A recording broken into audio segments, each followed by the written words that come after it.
आज भारत सेकुलर है, ये कहते हैं सेकुलर भारत है, तो ये कोई नहीं ठेकेदार बोलता कि इन बातों पे बहस होनी चाहिए, चर्चा होनी चाहिए।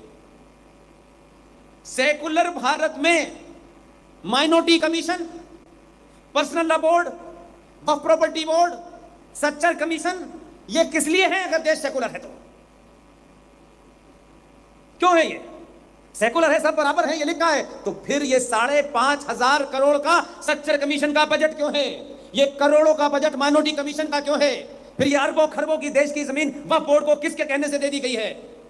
ये भी चल रहा है, ये भी चल रहा है। आप सेकुलर हैं, वो सेकुलर नहीं है। मंदिरों का 2 लाख करोड़, 2 लाख करोड़ रुपया सालाना देश के मंदिरों से सरकार उठा के ले जाती है और मंदिर पे एक पैसा नहीं खर्च करती और ना ही सनातनी हिंदुओं के लिए कोई काम ऐसा करती। उन पैसे से सरकार अपने एजेंडे चलाती है, ज़कात बांटती है, मुसलमानों को ISPS बनाने के लिए 1-1 लाख रुपया मुसलमान बेटी और मुसलमान लड़के पे खर्च किया जाता है कि मुसलमान वहां जाएं, और फार्म जो हज पे जाने का होता है उसमें रियायत दी जाती है। तो मैं पूछता हूं, ब्राह्मण का, ठाकुर का, क्षत्रिय का बेटा, उसको 1 लाख रुपए क्यों नहीं मिलना चाहिए? क्योंकि वो मेजॉरिटी का है। अगर संविधान बराबर है तो फिर ये क्यों है? और ये रखना चाहते हो तो ये जब ही मुमकिन है जब भारत का संविधान ऑफिशियली हिंदू राष्ट्र घोषित हो। और दूसरा बड़ा जो मैं आज के युवाओं से कहना चाहता हूं, मेरी किसी बात को तथ्यों पे देखिएगा, मेरे बोलने के अंदाज से ये मत समझिएगा कि मैं किसी के खिलाफ बोल रहा हूं। आपने एक शब्द सुना है, माइनॉरिटी कमीशन, सुना है? जोर से बोलिए, हाँ ना में सुना है। ये कब बना? माइनॉरिटी कमीशन कब बना, क्यों बना, ये नहीं पता आपको? और माइनॉरिटी कमीशन है, कमीशन फॉर माइनॉरिटीज नहीं है। फ्रॉड देखिए, प्लेसेस ऑफ रिस्पेक्ट का नाम सुना? कुछ कुछ सुना, बोलते बोलते रट गया है। आप ही के लोग संसद में मुंह बंद करके बैठे थे, दलाल, बड़े बड़े लोग हैं, उनका नाम लेंगे, ओहो महापुरुष थे। मेरे लिए वो महापुरुष नहीं है जिसने राष्ट्र के लिए काम नहीं किया। वो कितना बड़ा प्रधानमंत्री रहा, कितना बड़ा हिंदू लीडर रहा, आपको नॉट इंटरेस्टेड यार। आपको मुझे अपने घर में नहीं सजाना है। 1991 में कानून बना, आपके लोगों की सहमति से बना, क्योंकि आपके लोगों को लगता था अयोध्या पे हमारी दुकान चलेगी, हम मंदिर बना लेंगे, हिंदुओं को बरगला लेंगे, इसी पे हम रथ पे चढ़ जाएंगे, इसलिए हमें बाकी से मतलब नहीं है। आपके लोगों की देखरेख के अंदर 1991 में पीवी नरसिम्हा राव की सरकार ने एक विदेशी महिला के दबाव में यह कानून बनाया और सौदा हुआ। इस सौदे को समझिए जो मैं आपको समझा रहा हूं।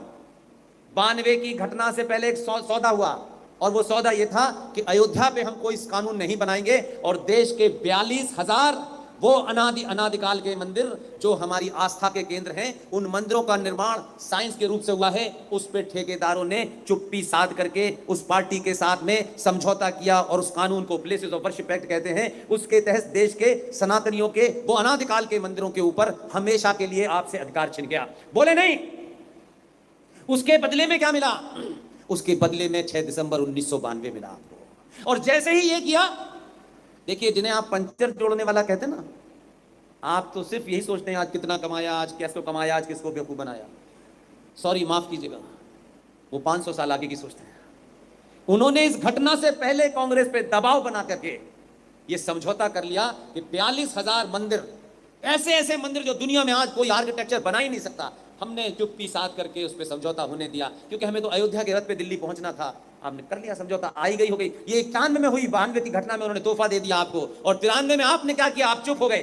93 के अंदर कांग्रेस पार्टी ने फिर आपके दलालों की सहमति से कानून बनाया जिसे नेशनल कमीशन फॉर माइनॉरिटीज कहते हैं। किसी ने विरोध नहीं किया, इसलिए आज का रूप बदला हुआ है, क्योंकि आज जो आदमी आया है वो कहीं और से आया है, पहले सब दिल्ली के दलाल थे उसमें। 1993 में आपको कानून बना, उस कानून के तहत माइनॉरिटी कमीशन बनाया गया। पूरा देश का सनातनी हिंदू क्या समझता है? जैसे कहते हैं माइनॉरिटी खतरे में है, माइनॉरिटी बहुत परेशान है, माइनॉरिटी को सताया जा रहा है। तो माइनॉरिटी का मतलब क्या है? क्या मतलब समझते माइनॉरिटी से? आप कुछ मतलब नहीं समझते। माइनॉरिटी का क्या मतलब है?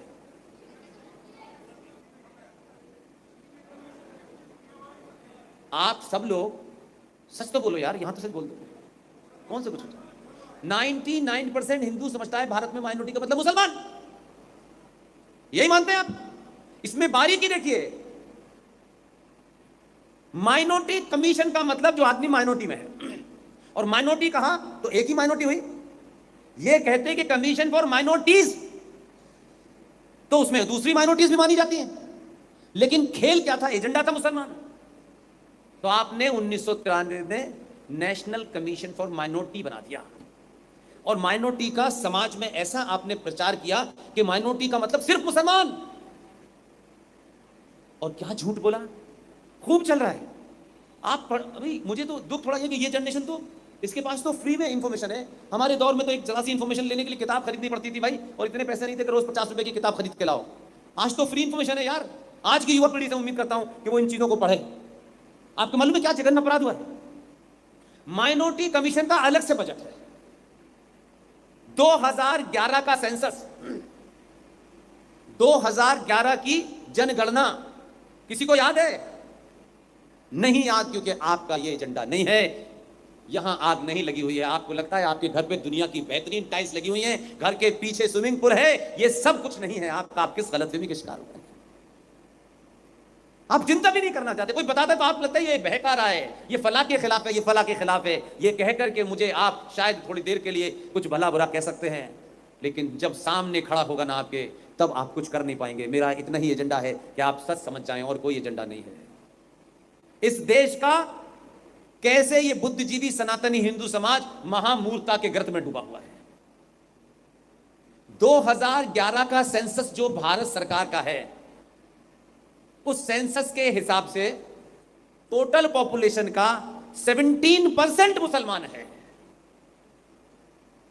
1.5%, 2%, 2.5%, कुल मिलाकर के देश में सबसे बड़ी माइनॉरिटी अगर कोई है जिसको संरक्षण की जरूरत है, जिसको प्रोटेक्शन की जरूरत है, वो है पारसी, जिसकी गिनती भारत की जनसंख्या में मात्र 35,000 है।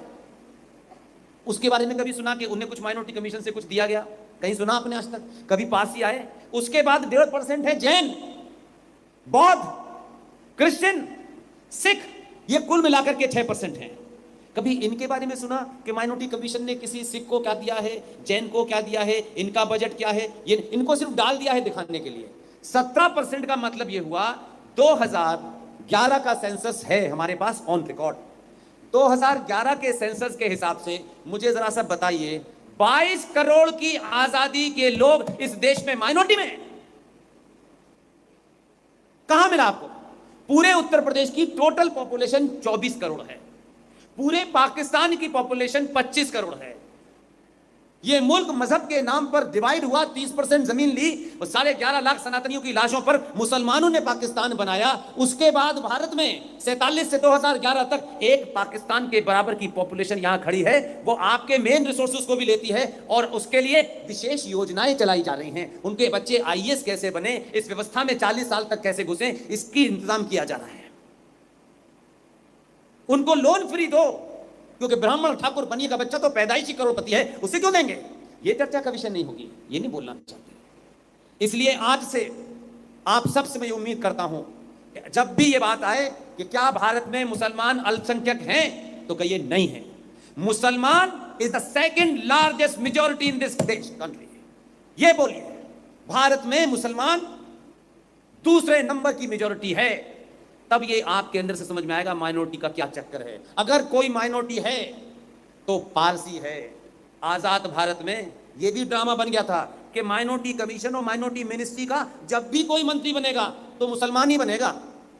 अगर इस देश में प्रोटेक्शन चाहिए था, माइनॉरिटी कमीशन का चेयरमैन किसी को बनाना है, आपको किसी की हिम्मत नहीं हुई, क्योंकि उनको माइनॉरिटी 22 करोड़ के लोग माइनॉरिटी हैं। और इन पे टैग करिएगा तो मुझे भी पता चलेगा कि आपने यहाँ इस शहर के, इस तहसील के, इस गांव में इतने युवा, इतने बुजुर्ग, इतनी माएँ बहनें बेटियां बैठी हैं, उन तक मेरी बात पहुंची है। और अगर आपको कोई शक हो मेरे भाषण में, कहीं कोई बात आपको लगती हो, मेरा पर्सनल ईमेल एड्रेस है pushpendra.delhi01@gmail.com। मेरा जो फेसबुक का वेरीफाइड पेज है, ब्लूटिक है, उस पर हमारे सोशल मीडिया के सारे अकाउंट लिखे हुए हैं। आपको रात के 4 बजे भी तथ्यात्मक कोई आपके पास फैक्ट हो तो भेज सकते हैं। मैं जवाब 2 दिन में दूं, 4 दिन में दूं, दूंगा जरूर। लेकिन ऐसे सवाल मत करिए जिन लोगों से मेरी, आप मोदी जी से बात करिए। यार कहाँ पे पड़े हो, मैं नहीं बात करूंगा इसलिए तो रात भर घूम रहा हूँ यार। बात करने वाले जो है उनसे काम करो यार। आप मोदी जी से ये कह के हटवाइए, आप मोदी जी से कह के वो हटवाइए। मैंने कहा मैं पीए हूँ कौन यार, तो मैं ऐसे लोगों का जवाब नहीं देता, तो वो कहते हैं कि